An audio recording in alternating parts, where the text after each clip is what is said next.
Hello friends, आप सबका एक बार फिर से टेक्निकल ज्ञान के एक और नए फ्रेश वीडियो में आप सबका स्वागत है। जैसा कि पिछली वीडियो में हमने बताया था कि कुछ सवाल जो रह गए थे जिसे हम इस वीडियो में कंप्लीट करेंगे, तो आइए चलते हैं और बात करते हैं उन बचे सवालों की। तो सबसे पहले हम बात करते हैं अपने अगले सवाल की, जो कि है कंप्यूटर का माइक्रो प्रोसेसर कौन सी भाषा बिना ट्रांसलेट प्रोग्राम समझ सकता है। तो वो होता है आपका मशीनरी भाषा। मशीनरी भाषा में अगर कंप्यूटर को कुछ दिया जाए तो बिना ट्रांसलेट किए उस भाषा को क्या कर सकता है, आसानी से समझ सकता है। क्यों? क्योंकि कंप्यूटर आपका मशीनरी भाषा पे ही क्या करता है, कार्य करता है।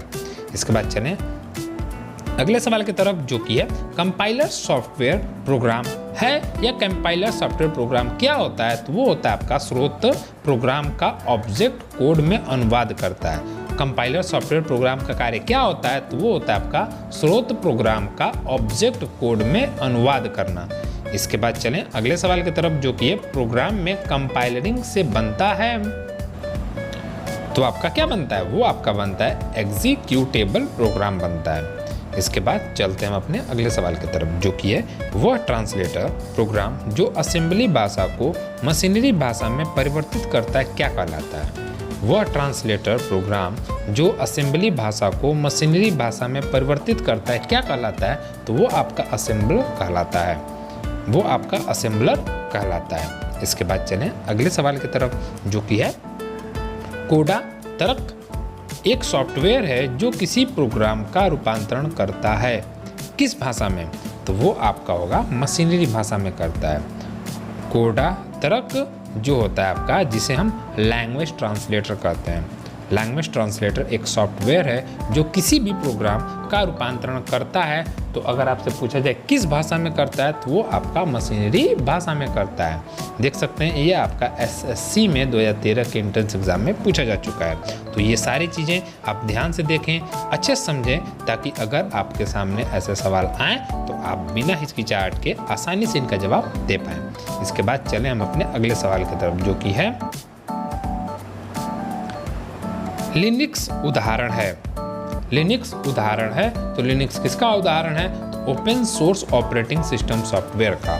लिनक्स जो है वो ओपन सोर्स ऑपरेटिंग सिस्टम का उदाहरण है। ओपन सोर्स का मतलब इसे इस्तेमाल करने के लिए आपको किसी भी प्रकार का पे नहीं करना होता है, ये फ्री होता है। जबकि हम जो विंडोज़ यूज़ करते हैं वो क्या होते हैं, पे होते हैं, उसके लिए हमें पैसा देना होता है। इसके बाद चलें अगले सवाल की तरफ, जो कि एंड्रॉयड है। एंड्रॉयड क्या है, एंड्रॉयड एक ऑपरेटिंग सॉफ्टवेयर है किसके लिए, मोबाइल फ़ोन के लिए। एंड्रॉयड जो है वो आपका मोबाइल फ़ोन के लिए क्या है, एक ऑपरेटिंग सिस्टम है। ये भी आपका एक ओपन सोर्स ऑपरेटिंग सिस्टम का क्या है, एक उदाहरण है। अगर बात करेंगे फ़ोन में ही आपका ऑपरेटिंग सिस्टम जो ओपन सोर्स नहीं है, तो वो आपका आईफोन का जो ऑपरेटिंग सिस्टम होता है वो क्या होता है, आपका फ्री नहीं होता है, उसके लिए हमें क्या करना होता है, पैसा पे करना होता है। इस चीज़ का आप ध्यान दीजिएगा। इसके बाद चलें हम अपने अगले सवाल की तरफ, जो कि है यूनिक्स है। यूनिक्स है, यूनिक्स क्या है, यूनिक्स एक बहुउपयोगीकर्ता टाइम शेयरिंग ऑपरेटिंग सिस्टम है। यूनिक्स एक बहुउपयोगकर्ता टाइम शेयरिंग ऑपरेटिंग सिस्टम के नाम से मशहूर है या ऑपरेटिंग सिस्टम है। इसके बाद चलें अगले सवाल की तरफ, जो कि है विंडोज़ एनटी है। विंडोज़ एनटी क्या है, तो विंडोज़ एनटी एक multi user multi programming operating system है। विंडोज़ एनटी जो है वो आपका एक multi user multi programming operating system है। इसके बाद चलते हैं हम अपने अगले सवाल की तरफ, जो कि है हमारा न्यूमेरिकल और स्टैटिस्टिकल कैलकुलेशन के लिए सर्वाधिक उपयुक्त एप्लीकेशन सॉफ्टवेयर है। तो वो आपका स्प्रेडशीट होता है, वो आपका स्प्रेडशीट होता है। देखिए स्प्रेडशीट का कार्य ज़्यादातर कहाँ होता है, बैंक में होता है। और ये सवाल देखिए आरबीआई में ही क्या किया गया है, पूछा गया है। इसके बाद चलें हम अपने अगले सवाल की तरफ, जो कि है एप्लीकेशन प्रोग्राम की फाइलों में प्रयोग होने वाला एक्सटेंशन नेम है। एप्लीकेशन प्रोग्राम की फाइल, एप्लीकेशन प्रोग्राम की जितनी फाइलें होती हैं उनमें कौन सा एक्सटेंशन कोड यूज़ होता है, तो वो होता है आपका EXE। आपका EXE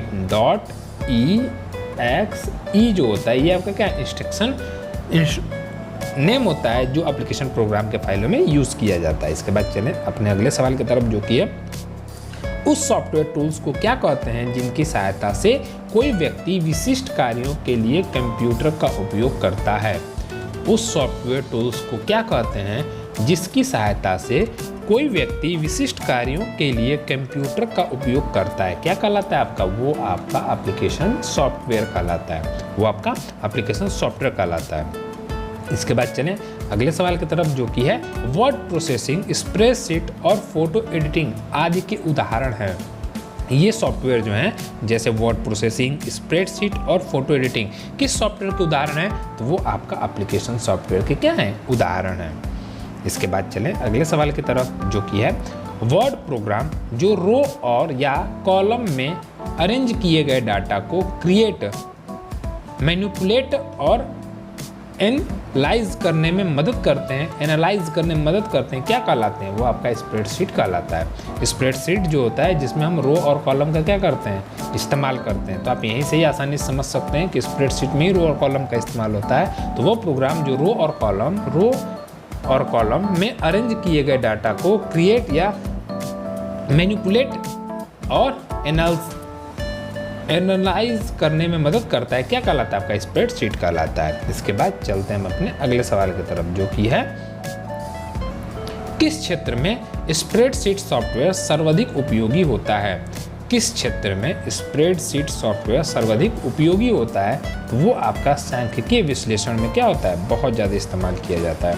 इसके बाद चले अगले सवाल की तरफ, जो कि है एक कंप्यूटर प्रोग्राम जिससे कंप्यूटर का प्रयोग करना आसान हो जाता है, क्या कहलाता है? एक कंप्यूटर प्रोग्राम जिससे कंप्यूटर का उपयोग करना आसान हो जाता है, क्या कहलाता है? तो वो आपका यूटिलिटी सॉफ्टवेयर कहलाता है। साथ ही साथ यूटिलिटी जो सॉफ्टवेयर होता है वो आपके कंप्यूटर को सुरक्षा भी देता है और आपके एरर प्रोग्रामों से आपके कंप्यूटर को बचाता भी है। इसके बाद चलें अपने अगले सवाल की तरफ, जो कि है इस सॉफ्टवेयर से फाइल का साइज सिकुड़ता है तथा कम स्टोरेज स्पेस की आवश्यकता होती है, क्या कहलाता है? तो वो आपका कंप्रेशन कहलाता है। वो आपका क्या कहलाता है? तो वो आपका कंप्रेशन कहलाता है। इसके बाद चलें अपने अगले सवाल की तरफ, जो कि है कंप्यूटर डाटा की कॉपी किसी अन्य मेमोरी में सेव करना ताकि ओरिजिनल डाटा नष्ट हो जाने पर भी रिस्टोर किया जा सके,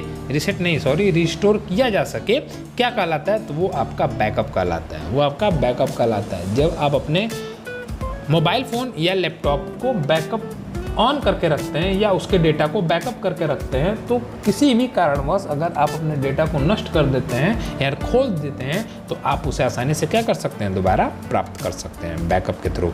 इसके बाद चलें हम अपने अगले सवाल की तरफ, जो कि है कंप्यूटर में DTP का अर्थ है। कंप्यूटर में DTP का अर्थ है, तो DTP का अर्थ क्या है? Desktop publishing.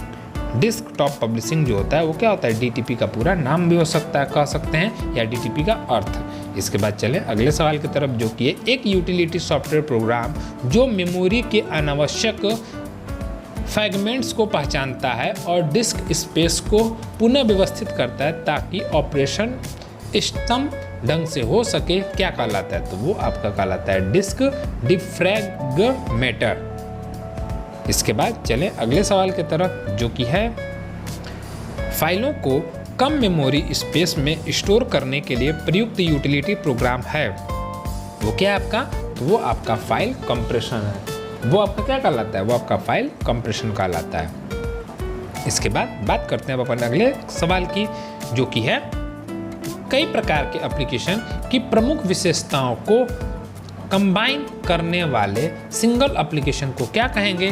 तो वो आपका इंटीग्रेटेड सॉफ्टवेयर कहलाएगा।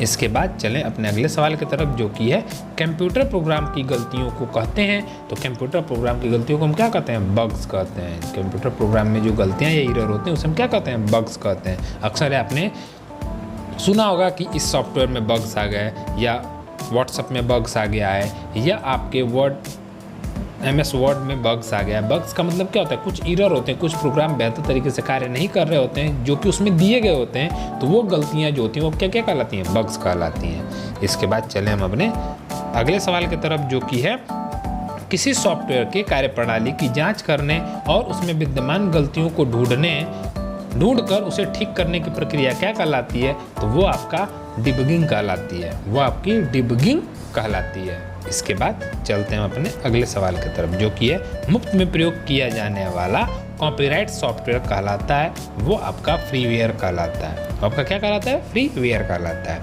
अब बात करते हैं अपने अगले सवाल की तरफ, जो कि है संबंध सॉफ्टवेयर पैकेज या पैकेट के बंडल जो एक साथ बेचे जाते हैं वो क्या कहलाते हैं? तो वो आपके सॉफ्टवेयर सूट्स कहलाते हैं। वो आपके क्या कहलाते हैं? सॉफ्टवेयर सूट्स कहलाते हैं, जो सॉफ्टवेयर पैकेट के बंडल में क्या किए जाते हैं? बेचे जाते हैं।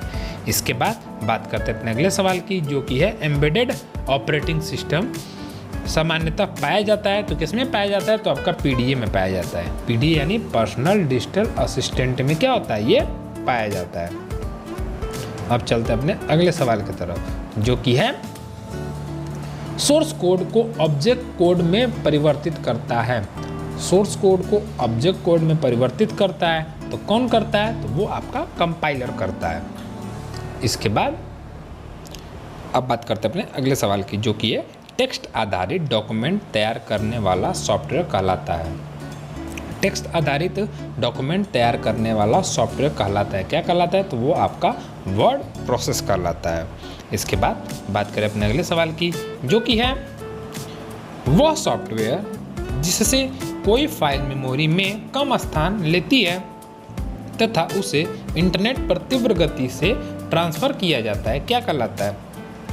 तो वो आपका कंप्रेशन सॉफ्टवेयर कहलाता है। ये आप देख सकते हैं, ये सवाल IBPS क्लर्क 2015 में पूछा गया है। अब तक जितने सवाल आपको बताए गए हैं सब किसी न किसी एंट्रेंस एग्जाम में पूछे गए हैं, और हो सकता है कि आप जिस एंट्रेंस एग्जाम की तैयारी कर रहे हो जिसमें कंप्यूटर के क्वेश्चन आते हों उसमें ये सवाल आपसे पूछे जा सकते हैं। इसलिए सारे सवालों को आप ध्यान से देखें और समझने की कोशिश करें। न समझ में आए तो लाइव चैट में आप सवाल पूछ सकते हैं, आपको जवाब दिया जाएगा। इसके बाद बात करते हैं अपने अगले सवाल की, जो कि है जब हार्ड डिस्क पर कोई फाइल सेव व डिलीट की जाती हैं तो उसमें कई सेक्टर्स क्षेत्र बन जाते हैं जो मेमोरी की दक्षता को प्रभावित करते हैं, जिसे हम कहते हैं, तो क्या कहते हैं? उसे हम फ्रैगमेंटेशन कहते हैं। उसे हम क्या कहते हैं? फ्रैगमेंटेशन कहते हैं।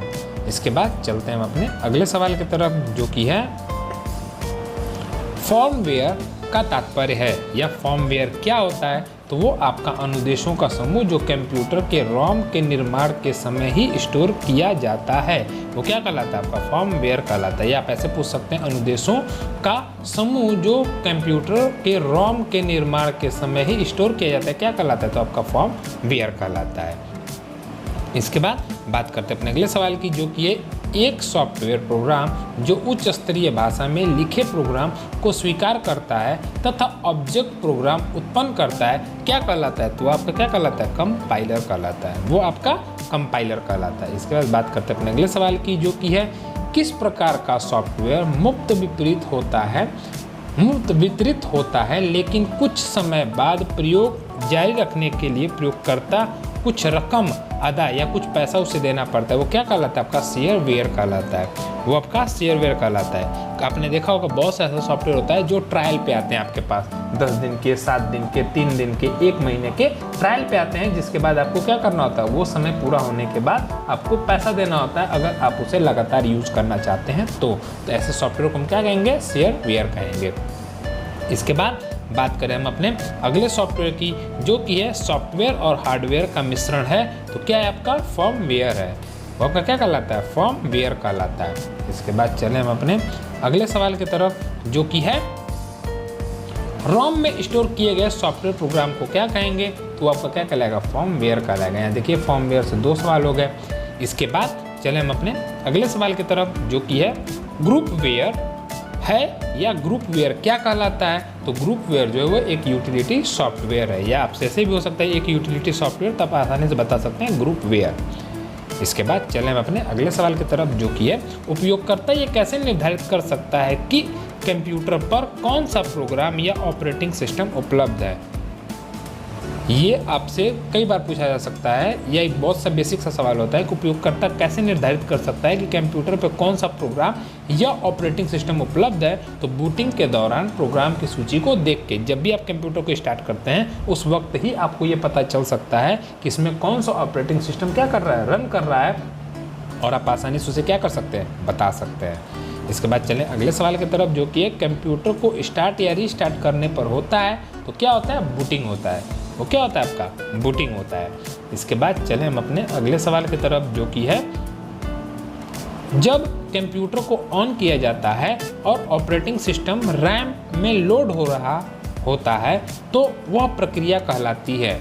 एक बार पुनः ध्यान से सुने, जब कंप्यूटर को ऑन किया जाता है और ऑपरेटिंग सिस्टम में रैम में लोड हो रहा होता है तो वो प्रक्रिया क्या कहलाती है? तो वो प्रक्रिया बूटिंग कहलाती है। यहाँ पे भी आप देख सकते हैं बूटिंग के 2 सवाल अलग अलग तरीके से आपसे पूछे गए हैं। इसके बाद चलिए अगले सवाल की तरफ, जो कि है ऐसे सॉफ्टवेयर प्रोग्राम जो इनपुट या आउटपुट उपकरणों को शेष कंप्यूटर प्रणाली के साथ संप्रेषण यानी संवाद की अनुमति देते हैं, क्या कहलाते हैं? तो आपके ड्राइवर्स कहलाते हैं। वो आपके ड्राइवर्स कहलाते हैं। इसके बाद बात करें अगले सवाल की, जो कि है कंप्यूटर को बूट करने के लिए इसका होना आवश्यक है। वो है आपका ऑपरेटिंग सिस्टम, क्योंकि जब तक ऑपरेटिंग सिस्टम रहेगा ही नहीं तो सबसे पहली चीज़ कि आपका कंप्यूटर का चलना संभव ही नहीं है। और जब ऑपरेटिंग सिस्टम होगा तभी वो बूट होगा, और जब बूट होगा तभी आपका वो कार्य करेगा। इसलिए ऑपरेटिंग सिस्टम का होना क्या है? बहुत ही जरूरी है। इसके बाद अगले सवाल की बात करें, जो कि है रोम में अस्थायी रूप से सेव किया गया प्रोग्राम जो कंप्यूटर के इंस्ट्रक्शन को स्वयं एग्जीक्यूट करना शुरू कर देता है, क्या होता है वो आपका? वो आपका बायोस होता है। वो आपका बायोस होता है, बेसिक इनपुट आउटपुट सिस्टम। इसके बाद चलें अगले सवाल की तरफ, जो कि है जब कंप्यूटर ऑन होता है तो बूटिंग की प्रक्रिया स्वयं कहलाती है। जब कंप्यूटर ऑन होता है तो बूटिंग की प्रक्रिया स्वतः करती है। क्या करती है? तो power on self test, POST POST, जिसे हम कहते हैं पावर ऑन सेल्फ टेस्ट। जब कब होता है? तो जब आपका कंप्यूटर ऑन होता है तो बूटिंग की प्रक्रिया स्वयं करती है। तो ये आपका क्या करती है? तो आपका पावर ऑन ऑफ टेस्ट करती है, पावर ऑन सेल्फ टेस्ट करती है। इसके बाद चलते हैं हम अपने अगले सवाल की तरफ, जो कि है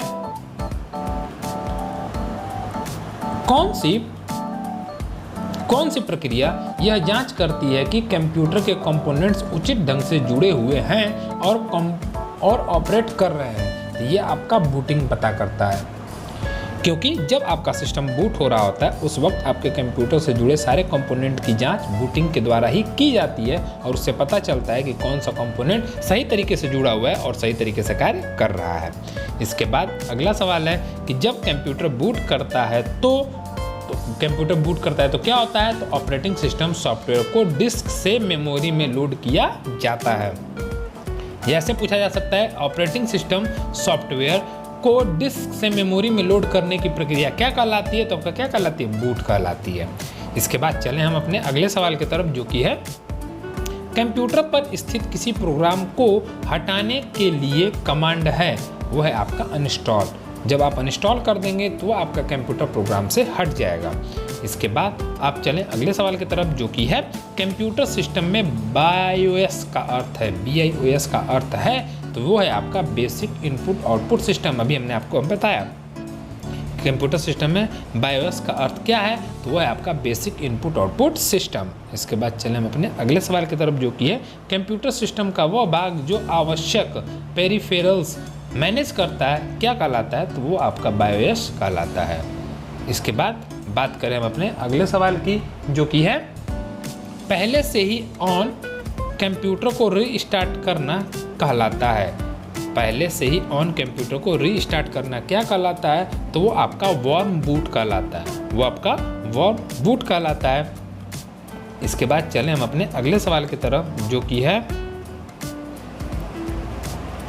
पोस्ट का पूरा रूप है या पोस्ट का पूरा नाम है। तो पोस्ट का पूरा नाम है power on self test, power on self test.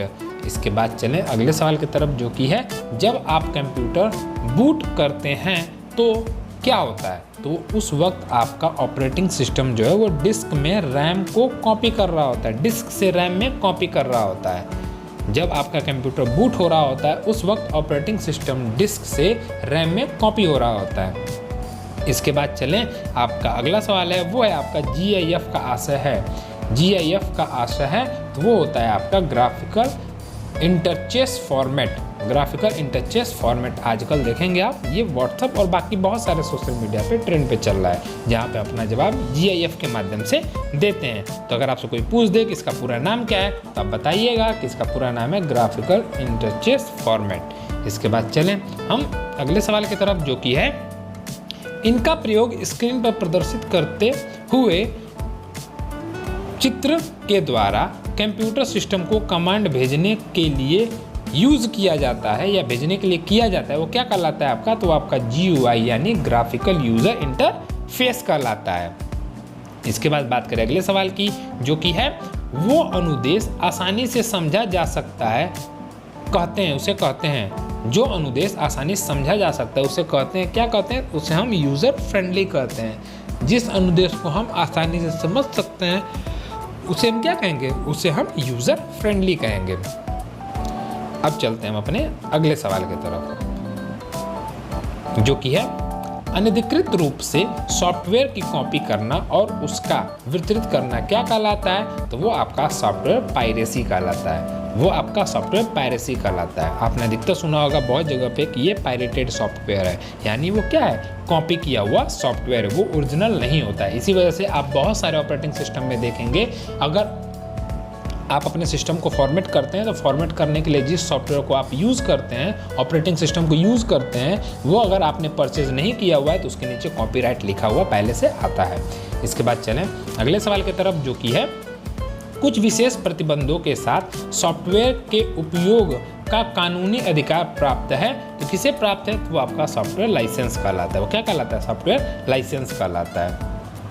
इसके बाद बात करते हैं अपने अगले सवाल की, जो कि है कंप्यूटर की वो क्षमता जो नए जोड़े गए किसी हार्डवेयर उपकरण को स्वतः संयोजित कर लेता है कहलाता है। तो क्या कहलाता है? वो आपका प्लग एंड प्ले कहलाता है। वो आपका प्लग एंड प्ले कहलाता है। या आपसे कोई पूछे प्लग एंड प्ले क्या है, तो कंप्यूटर का वह क्षमता जो नए जोड़े गए किसी हार्डवेयर उपकरण को स्वतः संयोजित कर लेता है, वो आपका प्लग एंड प्ले कहलाता है। इसके बाद चलें अपने अगले सवाल की तरफ, जो कि है यदि कंप्यूटर से कोई नया डिवाइस जैसे प्रिंटर या स्कैनर आदि जोड़ा जाता है तो उसके उपयोग से पहले इसका इंस्टॉल होना जरूरी होता है। किसका इंस्टॉल होना जरूरी होता है? तो वो होता है आपका डिवाइस ड्राइवर। डिवाइस ड्राइवर आपने अधिकतर देखा है, कोई भी नया प्रिंटर जब अपने सिस्टम से जोड़ते हैं तो कुछ में पहले से ही वो क्या होता है, जैसे आप कनेक्ट करते हैं तो आपका वो इंस्टॉल कर लेता है, या फिर अलग से आपको कैसेट में वो सॉफ्टवेयर दिया जाता है, या फिर आप इंटरनेट के माध्यम से उसे डाउनलोड करते हैं। क्यों? क्योंकि तभी जा करके वो आपके सिस्टम से जुड़ेगा और वो क्या करेगा? आपके सिस्टम से जुड़ करके कार्य करेगा। इसके बाद बात करते हैं हम अपने अगले सॉफ्टवेयर की, जो कि है जब कंप्यूटर को बंद स्थिति में चालू किया जाता है तो उसे क्या कहेंगे? जब कंप्यूटर को बंद स्थिति से चालू किया जाता है तो उसे हम क्या कहेंगे? उसे हम क्या कहते हैं? कोल्ड बूट कहते हैं। उसे हम कोल्ड बूट कहते हैं। इसके बाद चलें हम अपने अगले सवाल की तरफ, जो कि है power on self test. Power on self test करता है तो क्या करता है? वो आपका कोल्ड बूटिंग करता है। पावर ऑन पोस्ट जिसे हम कहते हैं, power on test self test जो होता है वो क्या करता है? तो आपका कोल्ड बूटिंग करता है। इसके बाद चलें अगले सवाल की तरफ, जो कि है कॉपीराइट सॉफ्टवेयर के बिना अनुमति के आदान प्रदान करना अनैतिक कहलाता है, क्योंकि इससे कॉपीराइट कानून का उल्लंघन होता है। अगर वो सॉफ्टवेयर जो कॉपीराइट नहीं है या कॉपीराइट नहीं कर सकते, उसे भी अगर आप बिना अनुमति के आदान प्रदान करते हैं तो आपका क्या है? वो आपका कॉपीराइट नियम का क्या है? एक उल्लंघन है। इसलिए वो सॉफ्टवेयर जो कॉपीराइट नहीं किए जा सकते उनका इस्तेमाल नहीं करना चाहिए, क्योंकि यह आपका एक कानून है जिसके अंतर्गत ये एक उल्लंघन माना जाता है। इसके बाद बात करें अपने अगले सवाल की, जो कि है किसी सॉफ्टवेयर प्रोग्राम को सेकेंडरी स्टोरेज मीडिया से हाई डिस्क में कॉपी करना कहलाता है। किसी सॉफ्टवेयर प्रोग्राम से सेकेंडरी स्टोरेज मीडिया से हाई डिस्क में कॉपी करना कहलाता है, तो क्या कहलाता है? आपका सॉफ्टवेयर इंस्टॉलेशन कहलाता है। वो आपका सॉफ्टवेयर इंस्टॉलेशन कहलाता है। इसके बाद बात करते हैं अपने अगले सवाल की, जो कि आज की क्लास का ये आखिरी सवाल है और इस सेशन का आखिरी सवाल है, जो कि है एक से अधिक प्रोसेसर के साथ एक ही मेमोरी पर परिचालन करना क्या कहलाता है? तो वो आपका मल्टी प्रोसेसिंग कहलाता है। एक से अधिक प्रोसेसर का साथ साथ एक ही मेमोरी पर परिचालन क्या कहलाता है? तो आपका मल्टी प्रोसेसिंग कहलाता है। तो ये थे आज के क्वेश्चन आंसर सेशन जो आपके कंप्लीट हुए। उम्मीद है ये जानकारी आपको समझ में आई होगी। साथ ही साथ इस चैनल पे आप डिजिटल डिवाइस की सहायता से या एप्लीकेशन की सहायता से आर्ट बनाना भी सीख सकते हैं और भी बहुत सारी जानकारी जो मोबाइल लैपटॉप से संबंधित है वो भी आपको इस चैनल पे देखने को मिलती है। साथ ही साथ आपके बहुत सारे सवाल अगर हों तो आप हमें लाइव चैट के दौरान बता सकते हैं या फिर सोशल मीडिया पे फॉलो करके आप सवाल भेज सकते हैं। मिलते हैं अगली वीडियो में एक और नए जानकारी के साथ। तब तक के लिए आप सभी का बहुत बहुत धन्यवाद। घर पर रहें, सुरक्षित रहें।